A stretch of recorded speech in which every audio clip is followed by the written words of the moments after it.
Kali ini, saya ingin menuntaskan pembahasan 2 video sebelumnya, menjawab renungan kegelisahan pengusaha kuliner restoran memikirkan bagaimana mendapatkan keuntungan lebih baik tanpa mesti menaikkan harga dan bagaimana menetapkan harga lebih tinggi tapi tetap menarik pembeli. Di video sebelumnya, kita sudah belajar bagaimana mengelola food cost untuk mengoptimalkan keuntungan yang dapat Anda peroleh. Tapi itu baru separuh dimensi. Di video ini, saya akan lanjut membahas dimensi mengelola harga agar pemahaman Anda menjadi sempurna dalam meraih keuntungan optimal. Jadi tonton sampai selesai demi mengamankan eksistensi bisnis dan masa depan perusahaan Anda.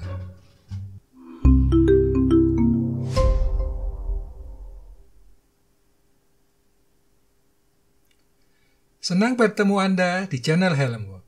Saya Hendra Mardoyo, kembali menemani Anda belajar manajemen bisnis restoran dengan bahasa sederhana, namun membuka wawasan dan membangkitkan inspirasi dalam mengembangkan bisnis kuliner, restoran, kafe, rumah makan, kedai kopi.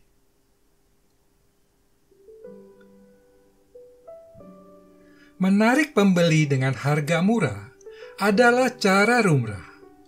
Apalagi dengan memberi potongan harga, pekerjaan mudah dilakukan. Anda tentunya bukan sekedar mau suatu produk menu terjual banyak, tetapi juga menguntungkan secara optimal.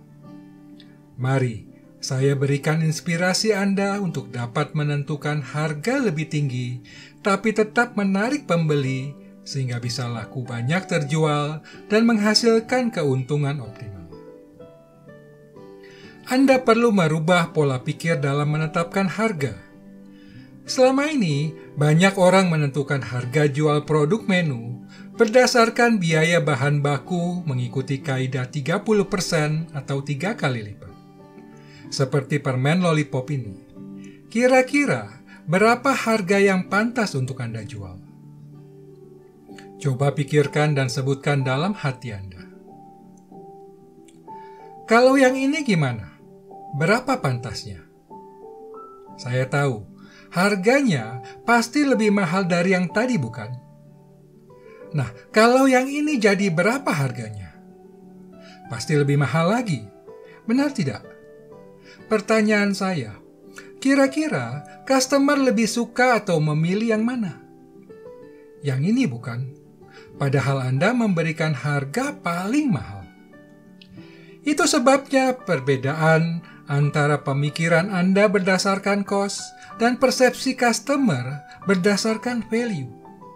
Mengapa customer bersedia membayar lebih mahal? Mereka suka produk lebih menarik, lebih besar, lebih atraktif, lebih bernilai. Sesungguhnya, produksi ketiga permen lollipop itu kurang lebih sama. Yang kiri, pemakaian bahan bakunya tidak lebih sedikit. Sayang, permen itu bergumpal padat dalam satu warna. Perhatikan yang tengah. Walau secara diameter lebih kecil, tapi bentuk uliran warna-warni menjadikan permen lollipop itu berbeda. Yang kanan terlihat lebih lebar, walau bentuknya pipih, memberi kesan dia paling besar. Walau secara pemakaian bahan baku sama saja beratnya. Kalaupun Anda menambahkan bahan baku sedikit lebih, harga jualnya terbayarkan. Jadi kata kuncinya adalah value, bukan cost. Karena customer menghargai nilai dan kepuasan uang yang mereka belanjakan. Dalam video ini, saya menjelaskan Anda mesti memiliki unique value proposition, atau orang sering menyebutnya sebagai USP, Unique Selling Proposition, yaitu keunikan, keistimewaan agar memiliki nilai jual yang lebih baik dari pesaing. Apabila Anda belum sempat mengikuti video itu, silakan tonton setelah ini. Karena sekarang saya akan membahas konsep value dari sisi yang lain. Pastikan Anda sudah menekan tombol subscribe dan mengaktifkan lonceng notification agar tidak ketinggalan upload video terbaru Helm Work setiap minggu. Anda harus menciptakan value agar dapat menjual dengan harga lebih tinggi. Ada dua kreasi value yang perlu Anda kembangkan, product value dan price value. Apabila keduanya klop, maka akan berdampak dahsyat terhadap penjualan dan keuntungan. Saya tidak perlu menjelaskan bagaimana menciptakan product value, karena produk tersebut sudah menjual dirinya. Produk itu berbicara berapa value dirinya, sehingga Anda lebih mudah memberikan label harga lebih tinggi, bukan? Kreativitas mengembangkan produk menu seperti itu yang Anda perlu ciptakan. Sekarang, coba perhatikan ketiga porsi spaghetti ini. Menurut Anda, mana yang lebih banyak isinya? Piring A atau B atau C? Sesungguhnya, spaghetti itu sama banyaknya. Berat bahan bakunya sama. Tetapi persepsi orang berbeda mengatakan spaghetti di piring C paling banyak. Dan spaghetti di piring A lebih banyak dibanding yang di piring B. Perbedaan itu karena penggunaan piring penyajian berbeda diameter dan seberapa cekung bentuk dan kedalamannya. Apakah itu piring atau ringkok, piring mangkok? Sebab itu, spaghetti piring B terlihat paling sedikit karena menggunakan piring mangkok. Spagettinya terbenam di dalam cekung mangkok piring tersebut. Apakah tidak berarti menipu customer berjualan seperti itu? Saya jadi ingat waktu kecil suka dimarahi mama. Beliau bilang, saya itu lapar mata. Ambil makanan banyak, tapi akhirnya terbuang, tidak sanggup menghabiskan. Orang tua kita bilang lapar mata. Orang sekolahan menyebutnya sebagai teori Delboeuf illusion. Itu sebabnya mengapa piring C terlihat paling banyak dan piring B paling sedikit. Jadi semua itu adalah tipuan mata dan pikiran, bukan tipuan dagang. Menurut saya sih gitu. Nggak tahu menurut Anda. Kalau ada pendapat, silakan tuliskan di kolom komen ya. Saya jadi pengen tahu. Apakah semua prinsip tadi bisa diterapkan di bisnis kuliner? Tentu saja. Dulu kita terbiasa makan donat yang padat tepungnya, dengan balutan gula putih atau taburan coklat meses warna-warni. Hingga Jeko menawarkan kreasi donat kempes dengan berbagai variasi topping sehingga menarik pembeli saat melihat donat berjajar di etalase tokonya. Walau lumayan mahal harganya, tapi customer dengan senang hati memilih dan membayar. Bukan itu saja, donat kempes tersebut memberikan Jeko keuntungan lebih banyak. Bermodal ragi vermipan dan teknik mengembangkan adonan, donat jadi lebih banyak.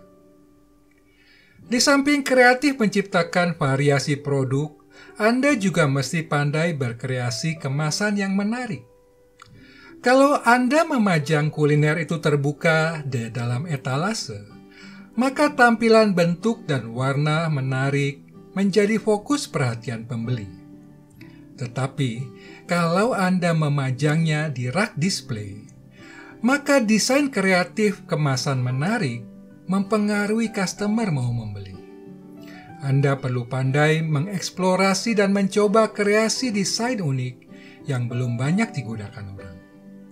Apalagi kalau Anda memasarkan produk itu sebagai hantaran bingkisan, maka harus menampilkan kesan mewah dan berkelas, agar yang menerima merasa tersanjung. Dengan demikian, Anda dapat menjual mahal produk tersebut dan tetap dibeli orang. Selanjutnya, bagaimana menciptakan price value? Katakan Anda memiliki kreasi kuliner dengan kekuatan product value seperti tadi, Lalu bagaimana Anda sebaiknya menetapkan harga agar memiliki price value? Coba perhatikan grafik korelasi tingkat harga dengan jumlah penjualan. Harga lebih tinggi berdampak jumlah penjualan tidak sebanyak bila harganya lebih rendah. Itu sebabnya Anda mesti memiliki kekuatan product value yang menunjang agar dapat menggeser potensi penjualan lebih banyak dari harapan. Untuk itu, harga perdana saat Anda melaunching produk menu perlu agak tinggi, sehingga saat Anda memberi harga khusus selama periode promosi perkenalan, tidak mempengaruhi bandrol harga awal tetap bertahan walau masa promosi berakhir. Konsep itu dikenal dengan istilah LTO, Limited Time Offer, promosi waktu terbatas masa perkenalan.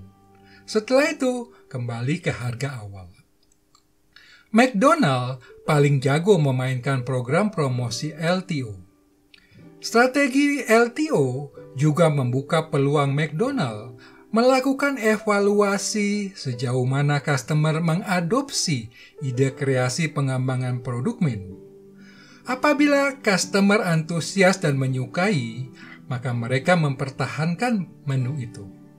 Apabila tidak, mereka akan menghentikan penjualan dan mengganti kreasi produk lain. Seleksi alami di pasar seperti itu menghindarkan McDonald dari penumpukan produk di kuadran dock menu engineering. Strategi cerdas, bukan? Mereka meninggalkan dock itu secara logis berdasarkan data.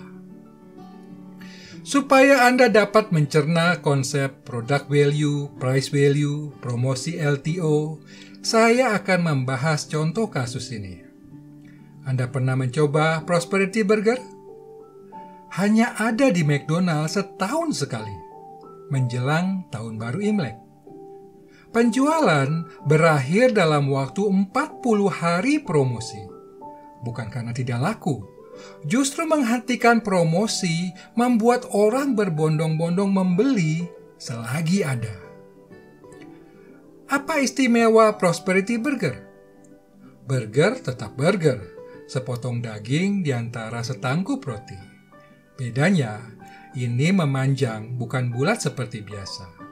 Tapi saus black peppernya itu loh yang membuat orang ketagihan. Waktu pertama kali diluncurkan hanya beef burger. Sekarang ada pilihan fish dan chicken. Kalau tidak salah, dulu dijual Rp32.000. Tahun berikutnya jadi Rp34.000. Harganya setiap tahun naik terus hingga 40 ribuan. Sekarang sekitar 50 ribuan. Supaya kesannya tidak tambah mahal, mereka kemudian menggabungkan Prosperity Burger dalam paket minuman soda istimewa dan french fries. Sekarang saya ingin mengajak Anda memahami strategi menetapkan harga yang disebut The Rule of Three, atau ada juga yang menyebutnya sebagai decoy effect. Strategi ini bertujuan membantu customer menemukan value for money dan Anda mendapatkan keuntungan optimal. Dalam buku Priceless, The Myth of the Fair Value, Profesor William Poundstone menuliskan apabila ada dua minuman seperti ini, 80% orang akan memilih dan membeli minuman yang mereka biasa konsumsi atau merek yang sudah mereka kenal. Sebab itu, Anda mesti memiliki brand value dengan menjalankan strategi branding, sehingga orang akan mau membeli produk Anda walau lebih mahal. Apabila ada pilihan minuman lain atau merek lain, orang mulai terpengaruh dengan harga yang ditawarkan. 80% orang akan berubah pikiran membeli yang lebih murah, tetapi bukan yang paling murah, karena mereka cenderung khawatir atau tidak yakin pada kualitas produk itu. Namun bila harga minuman pembanding ke atas dan ke bawah lebih mahal, maka konsentrasi orang akan terpecah sesuai kesukaan dan keyakinan mereka. Walau mayoritas orang akan memilih dan membeli minuman yang menengah, karena orang merasa aman dengan kualitas dan nyaman dengan harga tersebut. Jadi Anda perlu cermat dan cerdas dalam menambah variasi produk menu dan menciptakan kesesuaian harga jualan Anda secara keseluruhan. Anda memerlukan variasi produk menu untuk menambah sumber pendapatan penjualan. Tapi rasio food cost terhadap elastisitas harga juga Anda mesti perhatikan.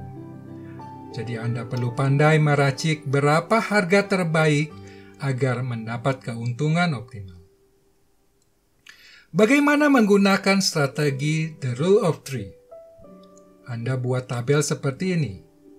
3 kolom nama produk, nama menu mana yang jadi target Anda, pembanding, dan umpannya. Dan 3 baris di bawahnya, harga jual, food cost, dan profitnya. Sasaran Anda menjual lebih banyak produk yang lebih rendah food cost-nya, agar profit lebih baik dan aktual food cost secara keseluruhan Anda tetap sehat. Terlalu banyak penjualan produk yang food cost-nya tinggi akan mengikis profit. Sebaliknya, Anda butuh pendapatan penjualannya. Karena itu, jadikan dia sebagai umpan.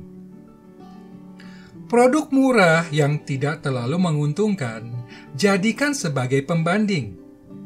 Karena kalau penjualannya banyak pun, keuntungan tidak seberapa.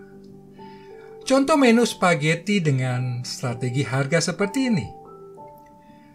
Menawarkan customer 3 menu serupa harga berbeda dengan perbandingan seperti ini, membantu customer menemukan value for money. Mereka bisa saja memilih fettuccine spicy shrimp walau harganya lebih mahal. Customer cenderung sensitif terhadap psikologi harga. Mereka lebih nyaman dengan harga 2 angka yang mengganjil ke bawah, disertai kalimat menarik yang mendorong pembelian. Apakah strategi itu dapat diterapkan di bisnis kuliner? Tentu saja. Anda masih ingat cerita saya mengenai bolu meranti? Mereka menawarkan pilihan rasa bolu dalam ukuran kemasan berbeda seperti konsep strategi tadi. Kalau preferensi saya, ukuran kemasan reguler harga 105.000. Yang 3-in-1 harga 115.000, bolunya kurus memanjang meski aneka rasa. Yang gift pack harganya 95.000, bolunya kecil, cocok untuk customer baru mencicipi rasa atau sebagai hantaran bingkisan. Tidak heran harganya lebih mahal seperti pembahasan kita tadi. Sekarang saya ingin menjawab banyak pertanyaan klien dalam menetapkan harga. Apakah sebaiknya menyesuaikan harga kompetitor atau boleh di bawah harga kompetitor? Saya justru bertanya balik. Apakah Anda ingin jadi price leader atau price follower? Kalau Anda mengikuti harga kompetitor, jadilah price follower. Tetapi bila ingin menjadi price leader, maka Anda harus membangun kekuatan mendikte pasar. Ketiga hal ini sudah saya bahas dalam video sebelumnya. Kalau Anda memahami dan menerapkannya, mengapa pula Anda menetapkan harga di bawah kompetitor? Ingat, Profesor William Poundstone pun sudah membuktikan harga lebih rendah tidak berguna, malah jadi bumerang terhadap bisnis Anda. Contoh kasus yang biasa saya gunakan adalah Golden Aroma Chicken-nya A&W. Tahukah Anda, harga fried chicken mereka di atas rata-rata harga kompetitor. Tetapi tetap saja outlet A&W tidak sepi pembeli. Mengapa? Mereka memiliki kekuatan yang tadi saya sebutkan. Ayam mereka bagus, tidak berlemak. Aroma tepungnya khas, ada butiran black pepper. Penggemar mereka cenderung fanatik. Yang biasa makan ayam AW, pasti tidak suka ayam Kentucky. Dengan 200 outlet se-Indonesia, mereka memiliki kekuatan negosiasi dengan supplier sehingga food cost mereka lebih rendah. Jadi, mengapa harus menjual lebih murah? Bayangkan berapa keuntungan mereka. Ada klien lain bertanya, apakah boleh menurunkan harga? Beliau tidak percaya diri karena banyak customer komplain kemahalan. Jawabannya ada di kalimat ini. Jangan pernah menurunkan harga, tingkatkan value. Singkat, padat, tidak terbantahkan. Pertanyaan berikutnya, bolehkah menetapkan harga berbeda untuk outlet di luar kota? Tentu saja, Anda memang harus memperhitungkan tambahan biaya logistik untuk mengirim barang itu ke kota tersebut. Ada dua hal yang perlu Anda pertimbangkan. Tambahan biaya logistik tersebut dan kekuatan daya beli masyarakat setempat. Saya pernah terkejut saat membuka cabang di Makassar. Ternyata animo mereka sangat tinggi. Bagi mereka, bergaya makan di restoran ternama dari Jakarta merupakan kebanggaan. Harga tidak masalah, apalagi saat panen kopi, lada, kakao melimpah uang mereka. Penjualan menu stik di Jakarta kalah. Maklum, mereka penggemar daging sapi. Harga berbeda bukan hanya untuk outlet di luar kota. Outlet di Airport Soekarno-Hatta saja berbeda. Itu yang disebut location value. Harga akan berbeda sesuai lokasi penjualan. Kalau tadi Anda memperhitungkan tambahan biaya logistik, yang ini Anda memperhitungkan tambahan biaya sewa tempat usaha. Anda ingat model bisnis Juice yang berada di lokasi rumah sakit? Menurut Anda, biaya sewanya mahal tidak? Anda keliru, murah. Pihak rumah sakit yang mengundang Juice membuka outlet. Tapi membangun bisnis seperti itu juga tidak mudah. Itulah kesuksesan Juice membangun bisnis di lokasi non-tradisional. Silakan tonton video itu untuk cerita lengkapnya. Pertanyaan yang lain, kapan saat menaikkan harga? Kali ini saya kesulitan menjawab. Banyak pertimbangan dan perhitungan sebelum Anda memutuskan hal itu. Coba Anda usahakan pengoptimalan rantai pasok bahan baku dan melakukan efisiensi pos biaya di semua lini agar dapat berhemat. Hanya apabila tidak memungkinkan, Anda terpaksa melakukan kenaikan harga dengan harapan customer mau memaklumi karena Anda tetap menjaga konsistensi kualitas dan cita rasa. Kalau tidak krisis pandemi, saya biasa menaikkan harga menjelang Hari Raya Idul Fitri, memanfaatkan momen tradisi kenaikan harga Lebaran. Saya biasanya memperhitungkan perkiraan kenaikan harga bahan baku dan kenaikan gaji UMR tahun mendatang, serta biaya implementasi seperti mencetak buku menu pengganti. Karena tidak elok bila buku menu ditempel tulisan harga baru, malah customer jadi tahu ada kenaikan harga. Kemudian saya buat simulasi perhitungan kenaikan harga dan pendapatan penjualan sejauh mana dapat mengimbangi kenaikan harga tersebut. Apabila ketemu keseimbangan antara kenaikan harga jual menu dengan kenaikan bahan baku dan gaji saja, sudah senang. jangan berharap dapat meraih keuntungan. Karena sejatinya, meraup keuntungan bukan dengan cara menaikkan harga. Demikian pembelajaran ini saya tuntaskan. Semoga bermanfaat dan menjadi inspirasi dalam meraih keuntungan optimal dalam menentukan harga jual produk Anda.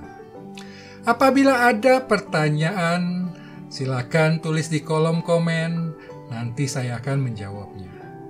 Jangan lupa berikan jempol like Anda untuk menyemangati kami membuat video pembelajaran menarik lainnya. Sampai bertemu di video mendatang. Kami juga memiliki video menarik lain seperti yang ini. Silakan tonton video Harlem Work untuk menambah wawasan dan membangkitkan inspirasi Anda dalam mengelola bisnis restoran dan kafe.